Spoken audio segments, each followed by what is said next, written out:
I came back with a ring in my coat pocket and found her fingers already wrapped in someone else's hand. 6 years. 6 years of sacrifice, of silence, of struggle in a foreign land, so I could build us a life that meant something. I'd imagined this moment 1,000 times, her running into my arms, laughing, crying, kissing me breathless, but instead, there she stood, Isabella, my fiancée, the woman who said she'd wait. Her body leaned softly into Walter's side like she belonged there now. Her laugh, the one I used to live for, was now aimed at him. They hadn't noticed me yet. I stood frozen behind the glass of the arrival gate, the velvet ring box pressed painfully against my palm. Walter, the man I once trusted to take care of her while I was gone. He knew every part of our story. He knew how I loved her, and yet he stood there with her, like he'd won a war I never even got to fight. I didn't approach, I didn't shout, I didn't ask why. Instead, I turned around and walked out of the airport like I was never there. My luggage still sat on the conveyor belt. My name still echoed from the arrival screen. But Matthew, the man she was supposed to marry, had died the second she smiled at Walter like that. Outside, the city hadn't changed. The lights still blinked the same. The air still smelled like jasmine and dust, but something inside me cracked in a way I knew would never heal the same. I called Alicia. Her voice trembled when she picked up. "Matthew," she whispered, as if saying my name might break something. "I'm back," I said. "Activate everything." There was a pause, then a slow exhale. "Are you sure?" I looked up at the glowing skyline, the same one Isabella and I once dreamt of dominating together. I had no tears left. "I'm sure. The clock starts now." 6 years ago, I left this city with nothing but love in my chest and hope in my veins. Today, I return with power, lever, age, and a plan forged in silence. Isabella didn't know it, but her betrayal wasn't the end of our story, it was the beginning of hers unraveling.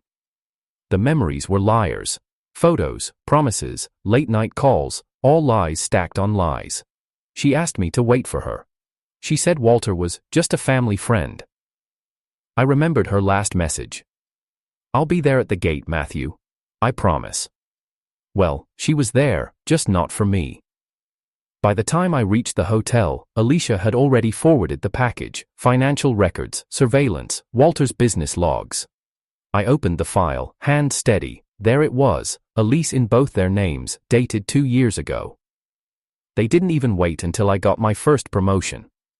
I took a deep breath and slipped off the ring from my coat. The same one I had custom-made from my first bonus. I placed it on the table gently, like burying something sacred. Then I opened my laptop. Let the show begin. Matthew never believed in shortcuts. He was the kind of man who built things slowly, brick by brick, principle by principle, even if it meant arriving late to his own success. Born and raised in a modest neighborhood just outside the city, he had learned early what it meant to be overlooked. His father left when he was 6. His mother worked double shifts just to keep food on the table and the electricity on through the winter. There were no trust funds, no safety nets, no inherited companies, just a tired roof, a stack of overdue bills, and a boy who quietly promised himself, "One day, we'll have more." He met Isabella during his final year at university. She was radiant, the kind of woman who drew attention without trying. While others stumbled over themselves to impress her, Matthew was quiet, distant. He wasn't cold, he was just calculating, not with cruelty, but with care, and maybe that's what drew her in. She once told him, during a late-night walk along the river, "You don't chase anything, and yet I feel like you've already caught me." She came from privilege, old money, her family's name echoed in hospital wings and gallery walls, but despite her wealth, Isabella had a rebellious streak. She liked chaos, she loved stories, and Matthew, the grounded engineer with ink-stained hands and ambition in his eyes, was a story she hadn't read yet. Their first kiss was on a rooftop during a thunderstorm. No planning, no timing, just tension breaking like the sky above them. Matthew had never felt electricity like that before, not even from the circuits he spent hours building. That night, she whispered into his ear, "Don't you dare leave me behind when you build your empire." It became their private joke. She called him her future CEO, and he called her his future co-founder. Together, they spent nights sketching out fake company names, planning imaginary product launches. She'd sneak him into black tie events. He'd take her to local food trucks after. They lived in 2 different worlds, but they met in the space between them. When Matthew got accepted into a fully funded tech incubator in Berlin, it felt like the beginning of everything. He had hesitated before applying, worried what a long-distance stretch might do to them. Isabella was the one who pushed him. "We're not fragile," she said. "We're forged in fire." So he left. Packed 2 suitcases, kissed her goodbye, and promised he'd be back richer in purpose, if not in gold. At the airport, she gave him a letter. He opened it only once he was in the air. It read, "Don't become a stranger to the home we built in each other." For the first year, they talked every day.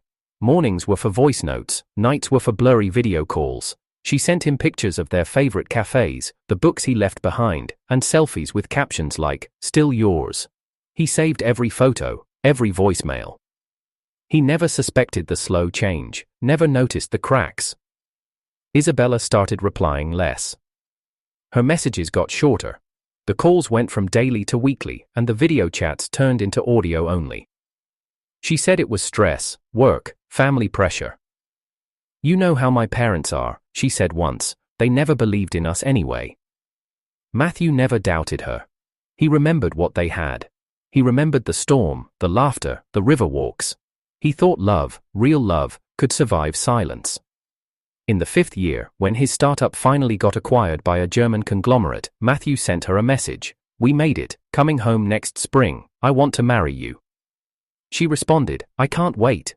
So he bought a ring, custom designed, a gold band with a subtle M engraved inside, holding a diamond shaped like a falling tear, because she once told him, "I don't want perfect gems, I want stories on my finger."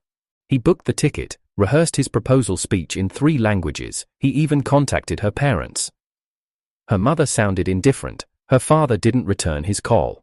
But Isabella, she sounded happy, nervous. "I'll be there at the gate," she texted, "wear the navy coat I like." That's the coat he wore the day he saw her holding Walter's hand. Walter had been his college roommate, a loud, charismatic guy with charm that wore thin if you listened long enough. He was always around, the kind of friend who knew everyone's secrets but told none of his own. Matthew had once vouched for him, even introduced him to Isabella during a campus gala. He used to joke, "If I ever disappear, keep her safe." Funny how literal betrayal can be. Now, 6 years later, Matthew stood in a hotel suite, staring at the man he used to call brother, watching surveillance clips of him laughing with Isabella in the apartment Matthew used to pay rent for. Alicia was the one who found the files. She'd worked under Matthew in Berlin, smart, loyal, quiet.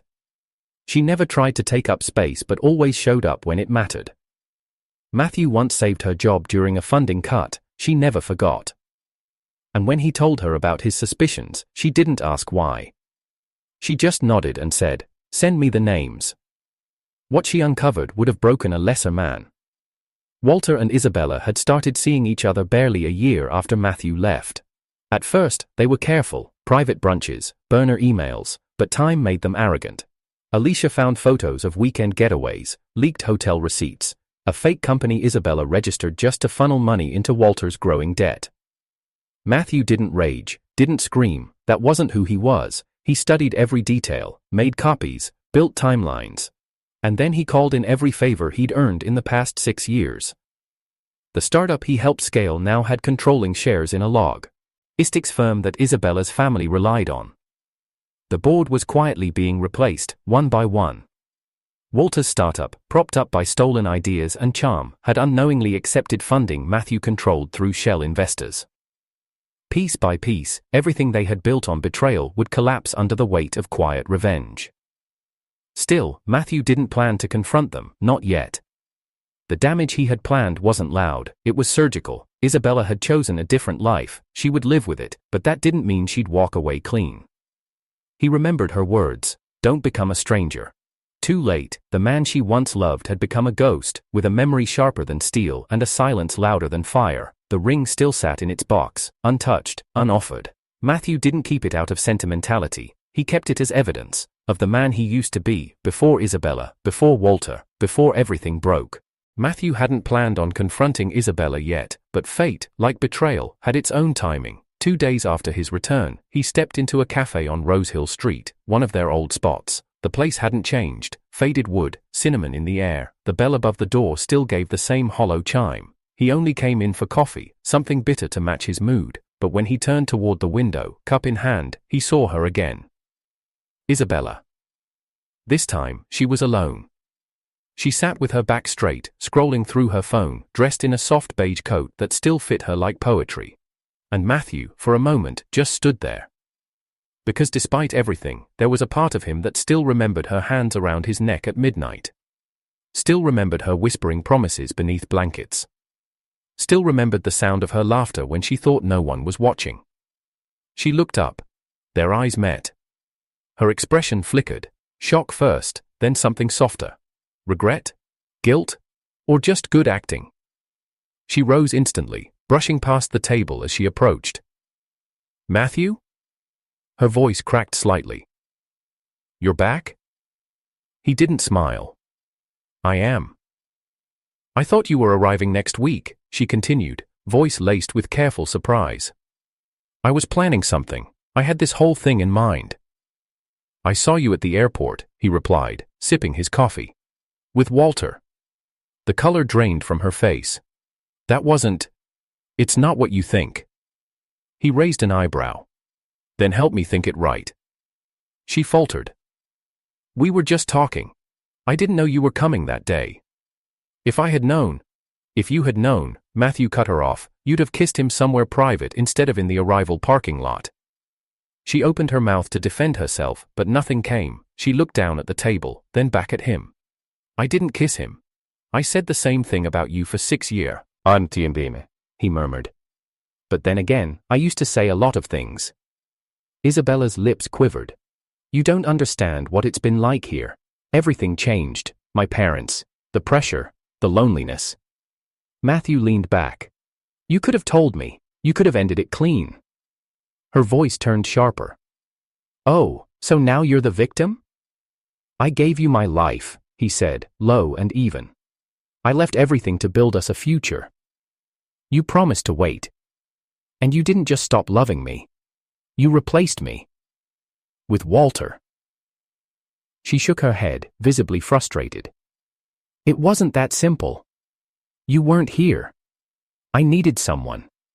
And he was around. Matthew's eyes narrowed. Convenience over loyalty. Good to know where I ranked. She pressed her hands against the table, breathing hard. I didn't want it to happen, but time passed, and you changed too. You were so focused on becoming something that you forgot what we already were. I was building us a life, he snapped. You were building lies. A silence settled. The air between them grew heavier. Isabella looked away, blinking rapidly. I made mistakes, I know that, but Walter and we aren't, he's not. You live with him, Matthew said quietly. She froze. I saw the lease, he added.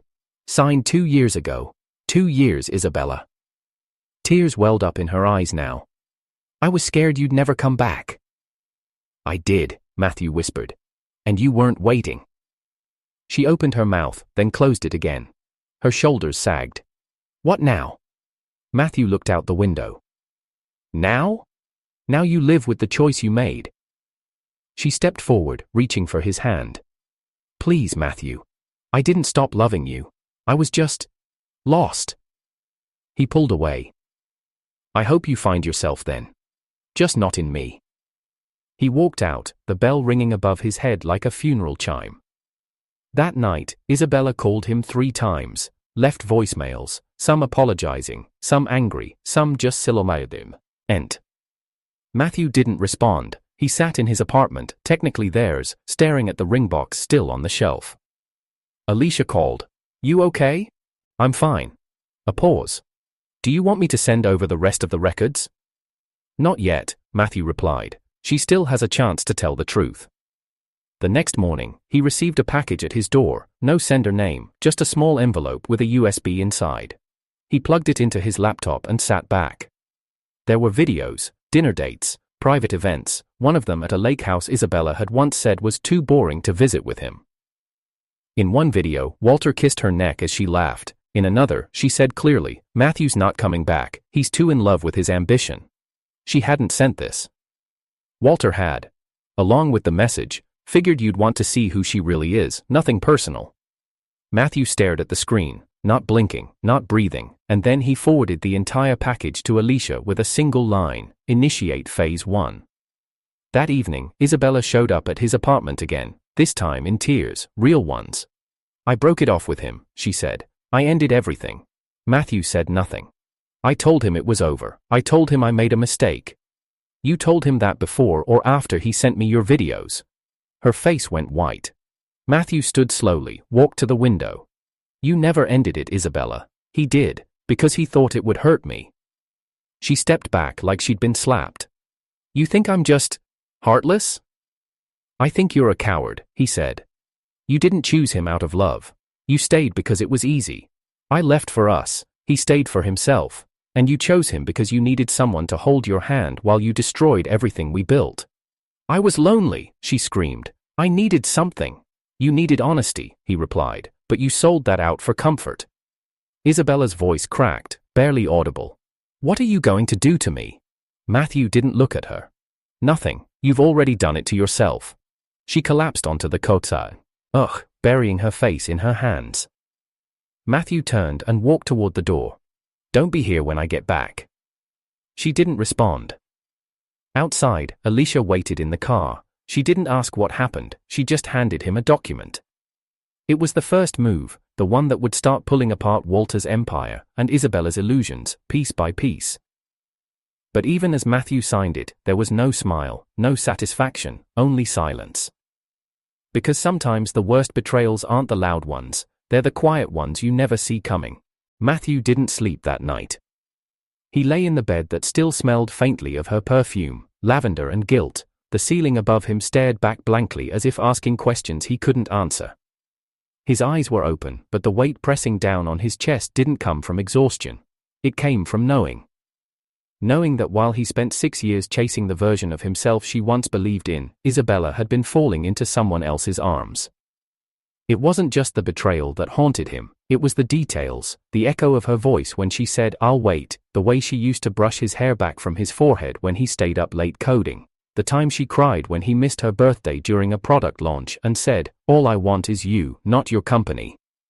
And now, here he was, a man with power, reputation, and wealth, but not her, not really, because the woman who kissed his ring before he boarded that flight wasn't the same woman who curled up next to Walter in that video. The footage kept playing in his head, not just what she said, but how she said it, soft, comfortable, unguarded. She didn't look like a woman hiding guilt, she looked like someone who had moved on. And yet, hours earlier, she stood in his apartment sobbing like a woman desperate to hold on to something she was never ready to protect. Matthew turned over in bed, no peace, no sleep, just a heavy ache stretching through every rib. He hadn't expected her to remain untouched by time, but he had expected her to remain loyal. That was his flaw, wasn't it? Always expecting people to love the way he did, quietly, permanently. In the silence of the early morning, his mind wandered to what-ifs. What if he had visited once a year? What if he had paid more attention when her messages became shorter? What if he had returned earlier? What if he had never left?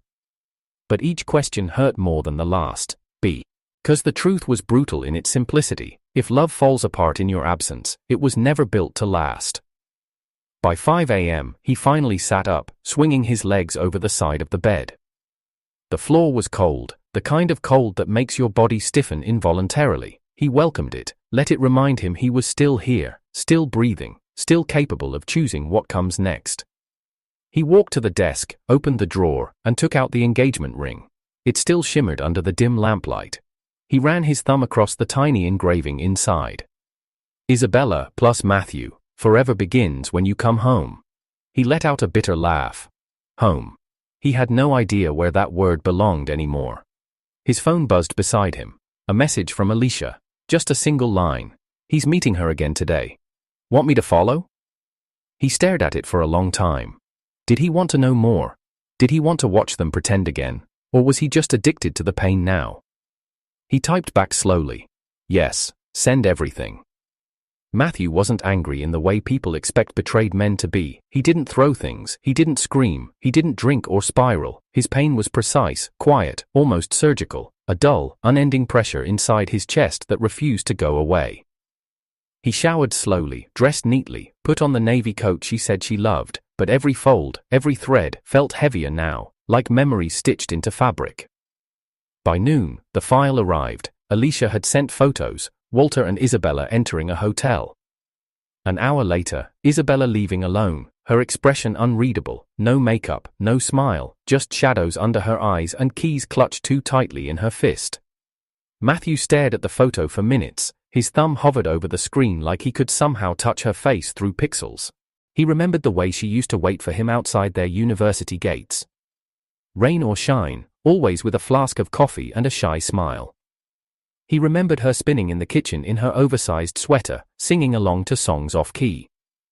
Where had that version of her gone? Was she ever real to begin with, or had he spent 6 years loving a ghost? He left the apartment that afternoon and drove aimlessly through the city. The streets were the same, but everything looked smaller now, every familiar turn felt foreign. He passed their old building, the one they used to live in before he left. The landlord had once joked, "You two are the quietest chaos I've ever seen." He parked and stared at it from across the road. He could almost see her ghost opening the window, waving down at him with messy hair and sleepy eyes. He rolled down his window and let the wind bite his skin. It felt better than feeling nothing. He didn't cry. He couldn't. His body had locked itself into survival mode. Grief was there, of course, but it was trapped behind a wall of disbelief and aching silence. He hadn't just lost a fiancée, he had lost his narrative, his timeline, his reason for enduring so much. At the next red light, he pulled out his phone and clicked on one of the saved voicemails. Isabella's voice echoed softly. "Hey love, sorry I missed your call. Just wanted to say, I miss you, so much. Today I walked by the river and thought about our rooftop kiss. I don't care how long it takes, I'll be right here, always. You and me, right?" Click. He deleted it. There was nothing left to preserve. That night, Alicia came over. She didn't say much, just placed a container of food on the table and sat beside him. "You don't have to talk," she said, "but you don't have to be alone either." Matthew looked at her. Her presence wasn't loud, it didn't try to fix him, it just existed beside his grief like a quiet anchor. "I don't feel angry," he said finally. "I just feel hollow, like she stole something I didn't even know I had."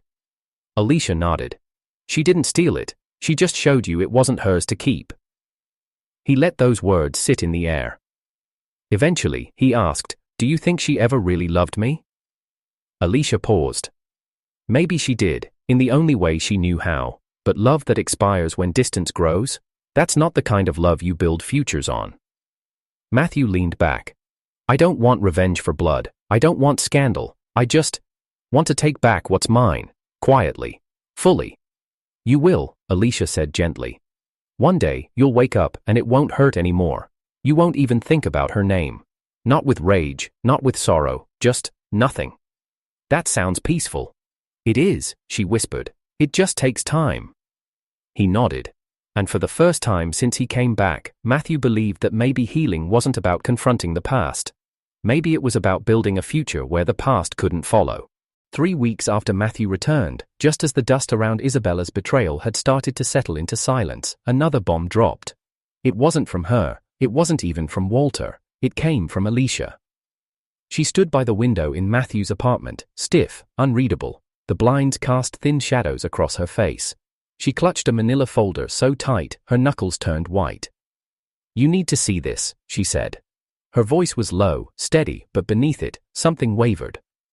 Matthew closed the laptop in front of him and leaned forward. "What is it?" "I wasn't going to show you," she admitted, stepping closer. "But I checked it 3 times, there's no doubt." She handed him the file. He opened it slowly, expecting another list of financial ties, maybe new proof of Walter's business laundering, or Isabella's fake charity. But what he saw made his throat tighten. A birth certificate. Dated 16 months ago. Mother's name: Isabella Claire Moreau. Father's name, left blank. Child's name, Evan Moreau. Matthew blinked hard. She had a child? Alicia nodded slowly. "I followed her when she left your apartment that night. She didn't go to Walter's flat. She went to a small townhouse on the west side." Matthew flipped through the pages. There were photos. Isabella holding a baby boy outside a quiet building. She looked exhausted, no makeup, hair tied back, dark circles under her eyes. There was a moment in one photo, captured from a distance, where she looked down at the child with a softness Matthew didn't know she still had. She's been hiding him, Alicia continued. No birth announcement, no public record except this certificate. I pulled it through a contact at the registry office. Matthew kept staring at the child's face. He couldn't be sure, but the eyes, they looked familiar. Do you think it's Walter's? He asked, his voice barely a whisper. Alicia hesitated. I ran a legit background scan on Walter, no record of any paternity claims, but here's where it gets strange. She handed him another photo. It was from 2 years ago, Isabella at a clinic, a fertility center. She was alone. Records show she started IVF procedures right after you sent her the message about returning home, Alicia said, and the notes on file suggest she used a previously stored sample.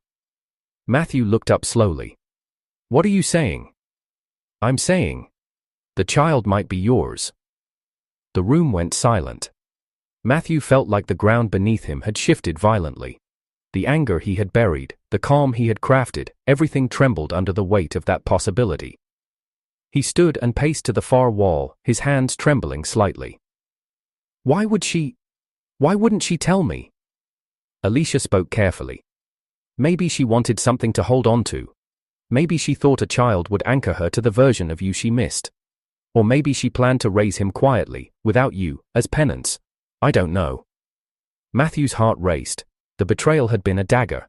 But this was a second blade twisted into the same wound. He stared at the photo again. The child, Evan, his supposed son. Everything blurred. I need to see him, Matthew finally said. Not Isabella, him. Alicia didn't try to stop him, she simply nodded. I'll get the address. 2 days later, Matthew stood outside the modest townhouse Alicia had tracked. It was nothing like the places Isabella used to dream about. No security gate, no glass doors, no luxury tiles, just a quiet home, a red mailbox, and the faint sound of wind chimes. He didn't knock right away. He stood still, hand clenched around the photo in his coat pocket. Then, as if his feet moved on their own, he stepped forward and rang the bell. A few moments passed, then the door creaked open. It wasn't Isabella. It was a nanny, early 40s, gentle eyes, courteous demeanor. Yes. I'm here to see Isabella, Matthew said carefully. And Evan. She paused. Who should I say is? Just tell her. It's Matthew. The woman's eyes widened slightly, then she nodded and disappeared inside. A minute later, Isabella appeared in the doorway. She wasn't wearing makeup. Her hair was tied back loosely, and a faint scar crossed her wrist. The aftermath of the breakdown. Her eyes locked with his, and in them, there was panic. You weren't supposed to find this place, she whispered. You weren't supposed to keep my child a secret, he replied, voice ice cold. She looked down, ashamed. It's not what you think. Then explain it, he snapped, right now. She stepped out onto the porch and pulled the door halfway closed behind her. I found out I was pregnant 2 months after you told me about your return. I didn't tell Walter, I didn't tell anyone. I wanted to keep something. Real. Yours. Mine. Matthew's jaw clenched. So you carried my child and let me walk into betrayal blind? She looked away. I didn't plan for any of it to happen this way, but I couldn't give him up, and I couldn't bear to let you raise him hating me.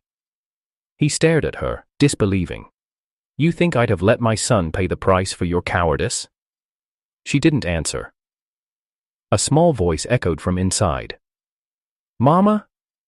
Matthew's breath caught. Isabella turned. It's okay, baby. Stay inside. Matthew shook his head. No, I want to see him. She hesitated, then nodded. Moments later, a little boy peeked around the doorframe. He had dark hair, soft brown eyes, and the cautious look of a child raised in quiet confusion. Matthew bent to one knee. Hey, Evan. The boy didn't answer, just stared. Matthew smiled gently. I'm Matthew. The boy blinked, then softly said, You look like me. Matthew swallowed hard. Yeah, I guess I do. Isabella stood behind him, her expression unreadable. As Matthew looked into the child's eyes, a new kind of storm began in his chest. This wasn't just about betrayal anymore, it was about legacy, blood, and a future that had been hidden from him. Isabella had broken him, Walter had humiliated him, but now, there was Evan, and Matthew knew one thing for sure, he wasn't walking away, not again. It happened in the middle of a boardroom. The very same boardroom Isabella's father once told Matthew he'd never be good enough to sit in. The company Isabella's family built was struggling, quietly but visibly, contracts collapsing, suppliers pulling out, projects stalled. Walter's business, once their golden ticket, was now a liability bleeding cash, and no one could plug the holes. Matthew had waited for this moment, not out of pettiness, but because it was necessary.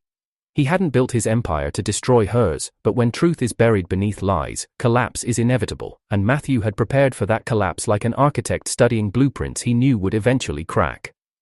Today was the day he walked into their board meeting. Not as a guest, not as Isabella's fiancé, but as the man who now owned 41% of their company through silent acquisitions. The double doors opened, and silence followed.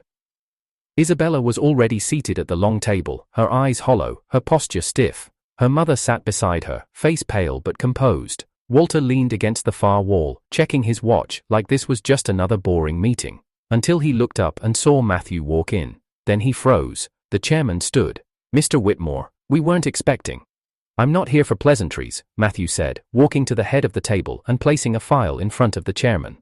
"I'm here to assume my position as the controlling shareholder, effective immediately." Gasps broke across the room. Isabella stood up. "What are you talking about?" Matthew looked at her, eyes sharp. "The logistics firm your father's company relies on? I bought it through a European shell corp, the consulting firm that rescued your last merger, mine. The tech solution you use to track vendor analytics, licensed under a patent I own." Walter spoke next, voice shaking slightly. "You can't be serious, as." Matthew turned to him, slow and surgical. "I warned you once not to touch what's mine, you ignored me." Walter stepped forward, puffing his chest. "You don't have proof of anything illegal. This isn't revenge, it's obsession." Matthew's smile was thin. "You're right, it's not revenge." He pulled out a folder and slid it across the table. "It's justice." Inside were bank records, IP theft documents, evidence that Walter had stolen early prototypes from Matthew's Berlin lab years ago and tried to resell them under his own company. A fraud case built brick by brick. The board members murmured in shock.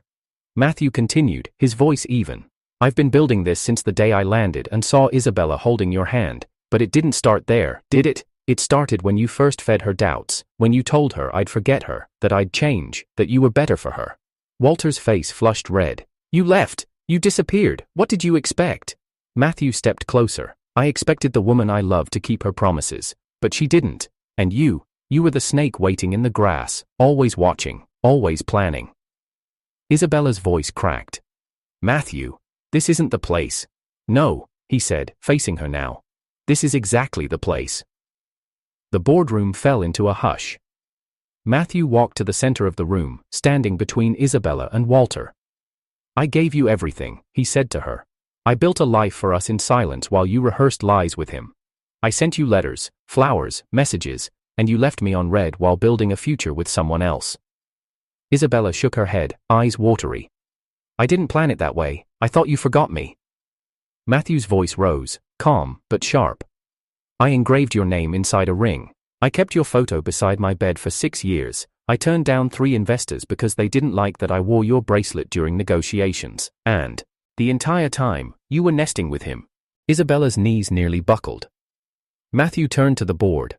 "I'm not here to fight over numbers. I'm here to tell the truth. Every lie has a cost, and today, it comes due." Walter barked a bitter laugh. "So what? You just get to walk in here and play savior?" Matthew's gaze burned cold. "No, I'm not the savior. I'm the consequence." Suddenly, the door opened again. Alicia walked in, holding Evan in her arms. The toddler looked around, confused by the tense room. Isabella gasped. "Why would you bring him here?" Matthew didn't flinch. "Because the boy deserves to know the kind of man his mother chose over his father, and the kind of woman his father chose not to become." Gasps turned into complete silence. One of the board members whispered, "Wait, his father?" Matthew nodded. "Evan is my son." Walter stepped back, panicked. "You don't know that." Alicia stepped forward and placed a DNA report on the table. "We do." Matthew picked up Evan and held him with a steadiness that made the room hold its breath. 6 years ago, I left to give Isabella and me a future. Now I'm here for mine, for his. He looked down at Evan and smiled gently. And no one, not betrayal, not manipulation, not greed, is going to take it from me again. Isabella broke. She collapsed into her chair, sobbing uncontrollably. The weight of every lie, every excuse, every silent betrayal pulled her down like chains. Walter tried to leave, but security was already at the door. Matthew didn't even look at him. He wasn't worth the glance. As he turned to leave the boardroom, Evan in one arm and Alicia following behind, Matthew paused one last time. To Isabella, he said, "You once told me you wanted forever, but forever doesn't live in betrayal. It lives in the people who choose you even when it's hard, who stay, who fight. You stopped choosing me a long time ago." And with that, he walked out. Outside the building, the sky had started to rain, but Matthew didn't feel it.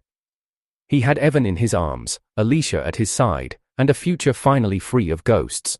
Matthew never returned to the boardroom after that day. He didn't need to. What he came to reclaim wasn't just stolen years or shattered trust, it was control, over his story, over his future, and most importantly, over the silence that once consumed him. The headlines hit 2 days later. Betrayal in the boardroom, CEO's ex-fiancée linked to corporate espionage scandal. Walter Kane investigated for intellectual property theft. Investor Matthew Whitmore assumes silent control of Moreau Enterprise. The media painted Matthew as the brilliant architect who exposed the rot within a legacy firm, but what the headlines didn't capture was the look on Isabella's face when she saw him hold Evan for the first time. It wasn't just regret, it was devastation. Because in that moment, she realized that everything she tried to bury, his love, his loyalty, his name, was still standing, stronger, and now, untouchable. Walter was indicted within the week. The documents Alicia uncovered, combined with the internal audit Matthew authorized, were more than enough. Fraud, theft, obstruction. His lawyer pleaded for a deal. Matthew didn't object. He didn't need vengeance soaked in prison walls, just accountability. Walter would serve time. His reputation wouldn't recover. Isabella, however, was harder to deal with, not publicly, privately. She called, dozens of times. Matthew ignored them all. She wrote emails, long, rambling, tear-soaked apologies. He didn't reply. She waited outside his building one night. Alicia opened the door instead. "You don't get to be here anymore," she said, voice calm but steel-laced. "You chose your stage, you danced, it's over." Alicia became Matthew's anchor, not immediately, not romantically, but honestly. She didn't try to fix him, she walked beside him as he rebuilt. She was there during Evan's first fever. She was there the day he said, "Papa," and Matthew froze in place, tears slipping silently down his cheek. She was there when he began to smile again, not out of triumph, but peace.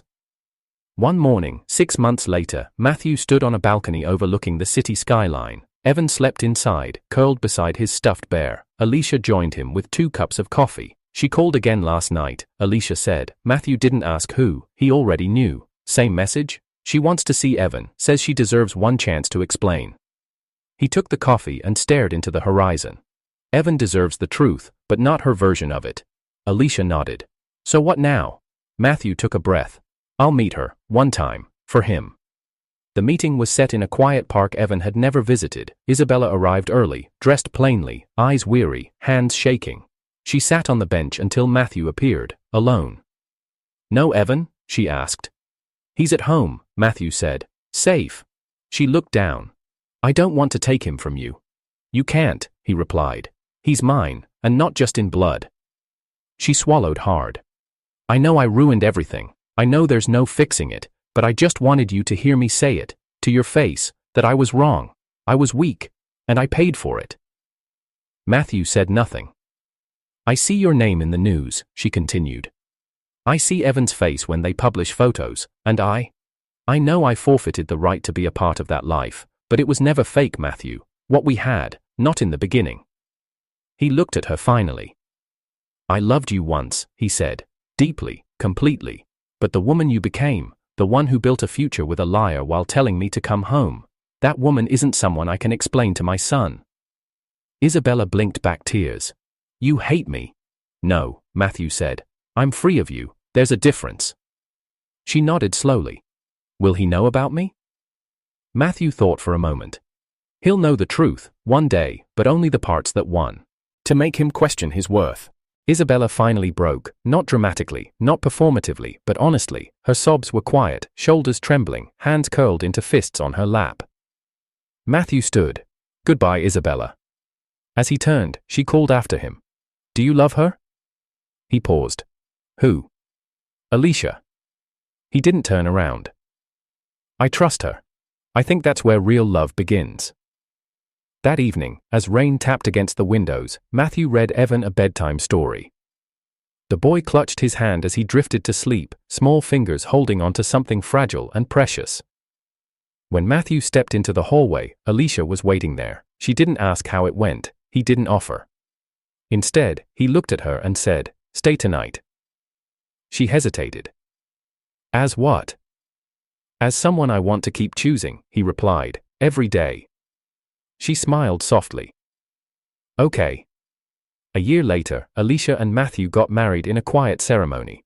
No photographers, no headlines, just a garden, a boy with a ring pillow, and two people who found peace in the wreckage of other people's lies. During the vows, Matthew said, "I once thought love was built in promises, but now I know, it's built in presence. You never left, even when I couldn't speak, even when I didn't look up. You stayed, and for that, you have me, all of me." Alicia whispered back, "And you have me, not for the man you used to be, but for the man you became after breaking." Evan stood between them during the photos, the three of them, father, son, and the woman who helped build them into a home.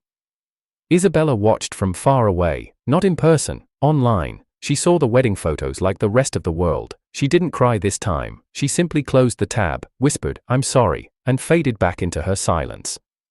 Some stories don't end with applause, they end with absence, and in Matthew's case, the absence became his peace. Because revenge wasn't destroying Isabella, it was rebuilding itself without her.